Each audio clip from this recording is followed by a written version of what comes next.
Hello, everybody, and welcome to this afternoon, our final scheduled webinar for this year.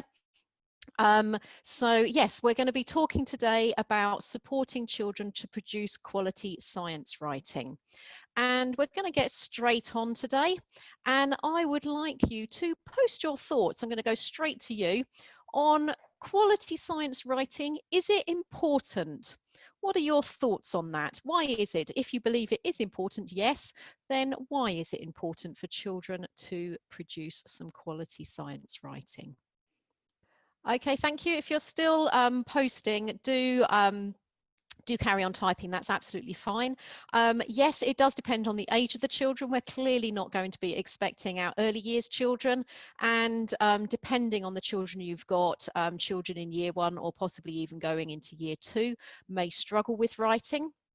And we need to think about why we're asking the children to write. It can be for a number of reasons, as you've put on there. It can help us for assessment to see what the children are able to, what vocabulary they're using. Are they able to explain things clearly? Can they spell that key vocabulary? And that is mentioned in part of the national curriculum. It also, if we're preparing the writing carefully, it can also give them an opportunity to really clarify their thinking, so that they're putting it down in a clear way on that piece of paper. So that can also support them with their communication.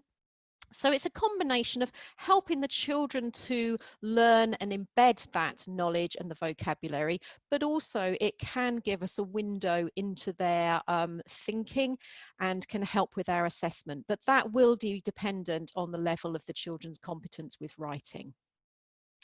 So what I'm going to do is first share one activity from this book that I wrote with a colleague, Dave Allen, and it's from the ASE bookshop, but that's just there in case you wish to go and purchase, but no great sales pitch. I just want to give you an example of how science and English can be really interwoven together, so that actually most of the activities in the book, although we did specify whether we felt it was a science or an English activity, it's often actually we were hard pressed to say, is it actually more science or more English, because the children would be doing both very much at the same time, making more time for science, as we like to think. So one of the units is about electricity. And each of the units has a presentation pack that you can download from the internet. So I'm just going to share a few of those slides for you and give you a little bit of a flavour and an idea of how the science links with the English. So there's a starting point, and it's all about writing recipes. And the idea is that the children get engaged by writing some recipes about how to cook up a circuit, and the idea is that then they can submit their recipes and they could form part of this book that's going to be produced. So that's the sort of context for it. We try to give every element of the different topics a context starting point. Then it progresses in the same way that you would normally do, and the children are basically given the equipment and asked to make a circuit. So that's very standard science bit. And then we move into starting to think about how would we present that piece of knowledge about building a circuit, how might we present it in a different way. So the first thing that the children do is then present that understanding by creating a very short video. But to do that, they need to understand how to create a video. I am going to play this video. It's silent, but I'd like you just to be reflecting on what are the key features, what would you need to think about if you were making a video about how to make a circuit. Okay, so obviously this is in a different context, but just be thinking and posting on the chat as you're watching it, what things would you need to include in your video?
Okay, so I'm going to pause the video there, and I would like you to type into the chat, what would you hope that the children have picked out from that video of things that they would need to include or think about when they're preparing their video?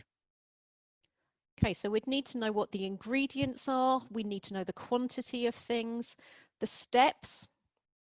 So the method, but with that science vocabulary in there, some sort of title for what you're doing, resources, clear instructions, clear short instructions, possibly with some pictures later on, step-by-step instructions.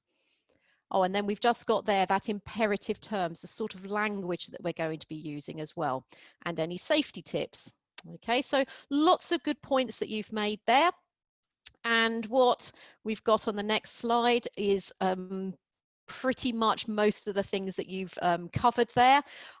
So we'd need some sort of brief introduction, a range of different things there. So the idea is that the children watch the video and together you and them can work out what are going to be our success criteria of creating that video, and then they can go on and make the video. And I'm just going to give you a little example of the type of video that they might produce.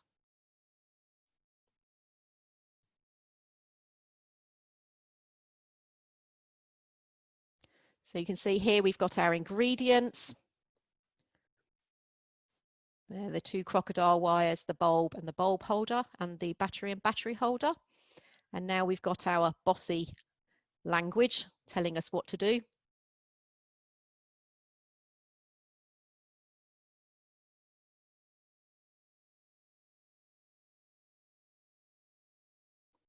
Spelling it all out. Don't forget any of those basic instructions.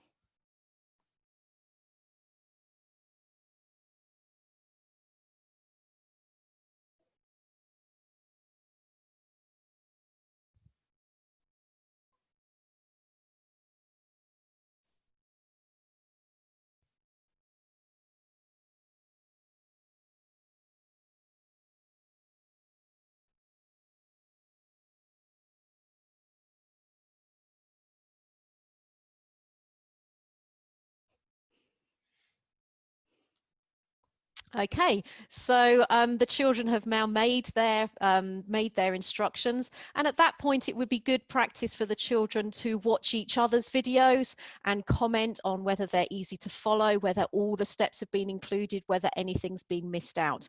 So that's just a really good way of the children breaking that process down really clearly. Then we want to start moving into converting that video recipe into a paper-based recipe. So again, I've got two examples of recipes for making fruit kebabs here. And again, I'd like you to look at those and think about what are the key features. Again, what do you need to include? Is there anything different that you need to include that wasn't included in a video but is now going to become important? So we've now got subtitles in there, and you can see we've got the ingredients, or you will need, so different ways of phrasing the same thing, or we've got method and how to make it. So you need to think about how formal are you going to be. Ingredients and method is probably a little bit more formal than how to make it, and you will need. We've got bullet points or numbered steps, and again, you can do it either way. You just need to be consistent with what you're choosing. Picture of the finished article. That's really important for me when I'm cooking. I do like to see what I'm aiming towards. I don't know whether other people can go for a black and white just written book, but I do like a color one. Yes, color is more appealing. Numbered steps, box for safety tips. I don't think we've got them here, but actually I think it would be useful, particularly where we've got our pointy craft sticks and things. Okay, so you can see that there's a few extra things to think about when we're converting our video to a written set of instructions and a recipe. And again, we've got the key features there, which are the things that you've already been talking about. So we'd want the children to be really familiar with these key features before we expect them to do the writing. just got here a little example of the type of recipe that might be produced. So this was actually a bit later on.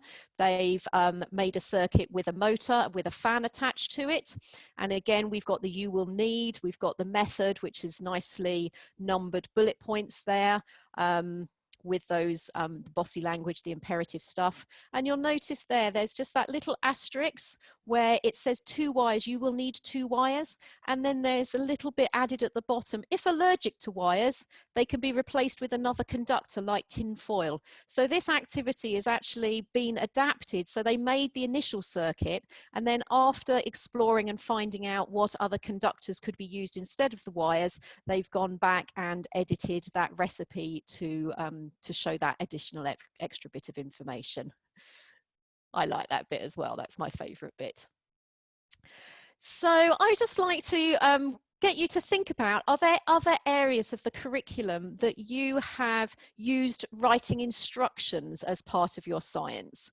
So just focusing on writing instructions, are there any other bits of the curriculum that you think lend themselves nicely to instruction writing? Science curriculum, yes, sorry. How to plant a seed, that's a good one.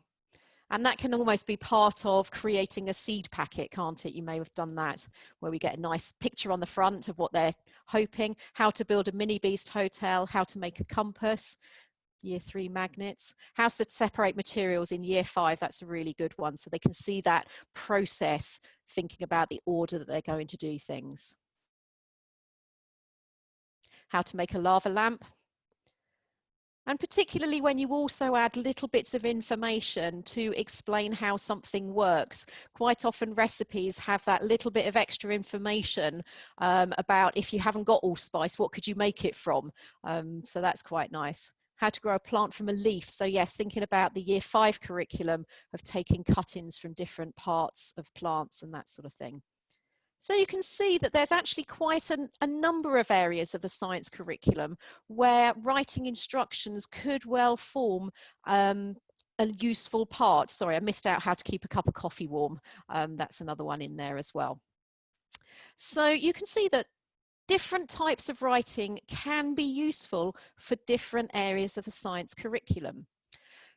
But what's important is that we've got to make sure, for it to be quality science writing, it's got to have the science concept in there clearly explained. So it's really important that the children are really clear on that science concept. It's also got to have that key vocabulary in there. There's no point the children waffling around but actually not using the key vocabulary that we're expecting them to use and have well embedded. And then also they do need those key features of the English side of it. They need to know, what does it look like? What do I need to include when I'm in writing instructions? And those 3 things need to come together into the piece of writing. Otherwise, it may be a great piece of science writing that shows the key concepts and the vocabulary, but actually you're not going to submit it to your English person to show good writing across the curriculum. And at the same time, we don't want a lovely piece of instructional writing in science where there's no science in it. So we really need those 2, 3 things to come together.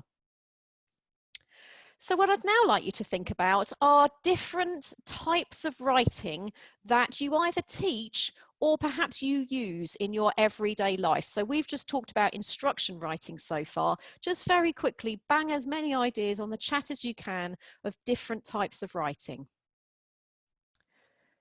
Shopping lists, diaries, lists, notes, explanations, newspapers, report writing, fiction, postcards, reports, fact files, letters, poetry. They're going fast, so fast I can't actually read them all.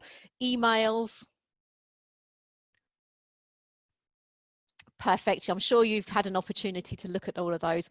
There are loads and loads of different types of writing, and some of them work really well for science, and then sometimes they don't. We've also now got complaints coming in, thesauri, play scripts.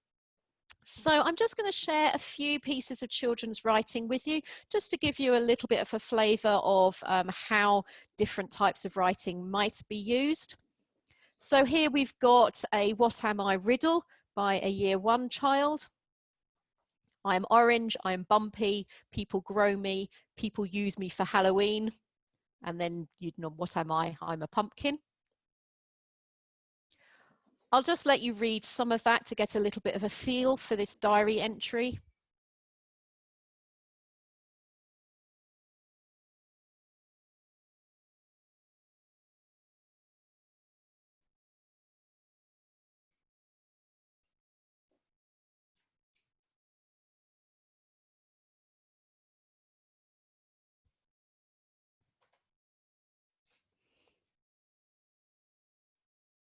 And it's what we've got to remember when we're looking at the writing is keeping going back to, does it have the right science content? Does it have the vocabulary that we're expecting? And then has it got the features that we're expecting? I'm just going to move on to year 6 now.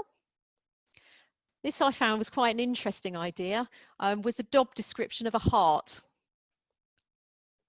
Quite a short piece of writing.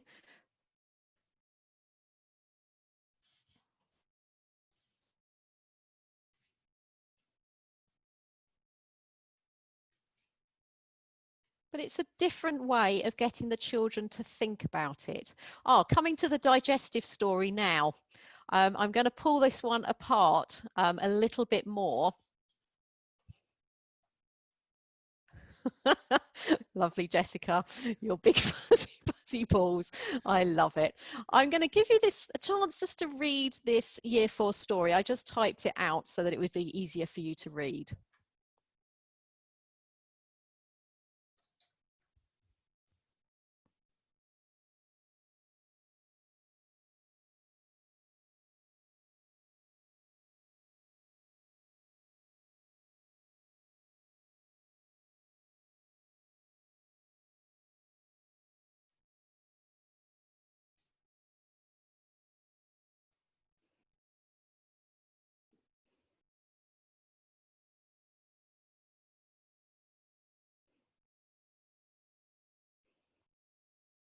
Okay, and what I'd like you to now do, hopefully you've digested that, is look at the plan knowledge matrix and just quickly read that and just reflect on, is everything there that we'd expect to be there, or are there missing bits?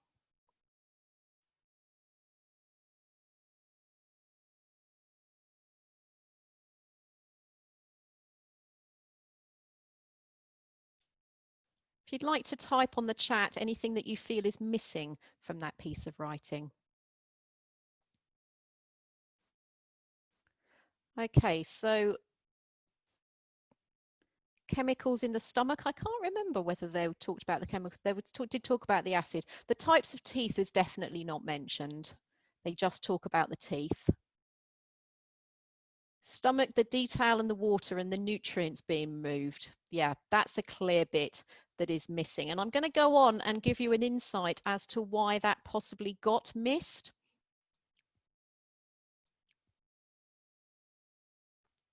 Okay, so that bit there is what you've identified, along with the types of teeth.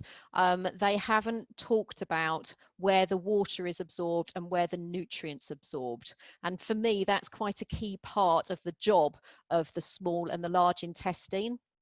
When I unpicked this with the teacher, because this was a teacher that I worked with, gathering that's evidence is part of the plan examples of work. And what we then, on reflection, what she'd noticed is actually she'd encouraged the missing out of bits and pieces, because she'd produced for the children, trying to be helpful as we all are, she'd produced some vocabulary with the vocabulary that they must use, and you can see that there, the vocabulary that they should use, and then the vocabulary that they could use. And what you'll notice there is that the absorbing water and the nutrients are not in the must use. So therefore, the Dougal, as who it was, decided that they weren't important and didn't include them. So actually, in hindsight, when she then did the activity the following year, she presented the vocabulary in a different way, because actually she recognised that Dougal was secure. He just hadn't included it because he'd almost been told it wasn't as important as the other bits. So it's interesting just to reflect on the way that we structure resources to support their writing can be very influential on what they produce as an outcome. So what I'd now like you to go back and think about is you typed a lot of different types of writing onto the chat earlier, and they're still there, so you can go back and have a little look and reflect on them, and then just type, what other types of writing have you done? So you've already typed on ideas for instructions, but what other types of writing have you used for different parts of the science curriculum? So what did you lose labels for? Explanation, what bit of science did you link these things through? So when you write explanation, could you then give us the science that you linked to it as well?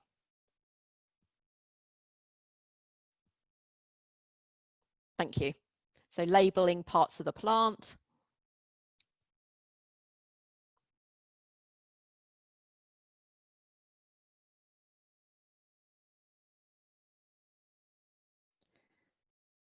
So an explanation of the water cycle. It obviously comes after doing lots of other things, and I love that idea of actually doing a large-scale chalk drawing outside first. The more different ways we can get the children to engage with that knowledge in different ways, drawing it in your book, drawing it with chalk, two different things, doing the same thing. Explanation of the water cycle, often that's also done as a story where they talk about me as a water droplet. Lists of healthy and unhealthy party food, explain how the whale or the horse has evolved. Explanations are an obvious one to do with science because we do need to explain things. Labeling the parts of the body, sequencing pictures. So that could be animal pictures, but it can also be the human pictures. Persuasive posters for healthy eating.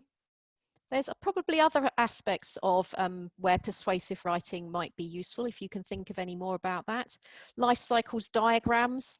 And I think it's useful quite often to have a diagram, but then with some explanations sitting alongside it. So sometimes you might combine two different types of writing within one. Can anybody think of any sort of non-chronological reports that you've done? Anybody written letters or diary entries? Adaptation is a nice one again to do as a diagram first, where you're sort of labeling the parts, but then you might write that up into some sort of non-chronological report, because you might talk about how the polar bear is adapted to keep warm. You might have a paragraph about how it is adapted for hunting, how it's adapted for swimming. So you could have different paragraphs, but you might start with the labeled diagram. Invented a new species in year 6. That's nice for animals and plants as well. Going right back to that seed packet in year 2, inventing a seed packet for a new plant. And that's a nice way of getting the children again to apply and be creative with that, the knowledge that they've got. So that's a nice enrichment activity.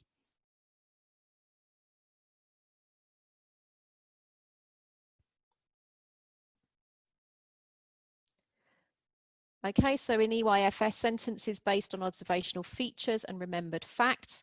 And often for those children, it's not going to be in writing, but it is verbally, but they can still start to use different types of language structures and that sort of thing. So thank you there. Okay, so writing letters to people. It can be writing letters to inform people. It can be writing letters to thank people and explaining what they learned as part of a visit. Or it could be a persuasive letter. It could be a letter where we're writing to try and persuade the government to change their policies to reduce pollution, for instance, or stop cutting down the rainforests, or all that sort of thing. So there's quite a lot of environmental things that can be part of the persuasive. Okay, so there's lots of really lovely ideas that you've posted there, and what we'll do is collate those onto the chat, which we'll download and we can send to you if you would wish to have them. Thank you very much for joining us. It's been lovely to have so many of you for this last session, and enjoy the best you can with the last part of your school year. I do hope that you're able to have a good rest over the summer and potentially even book a holiday. Wouldn't that be lovely?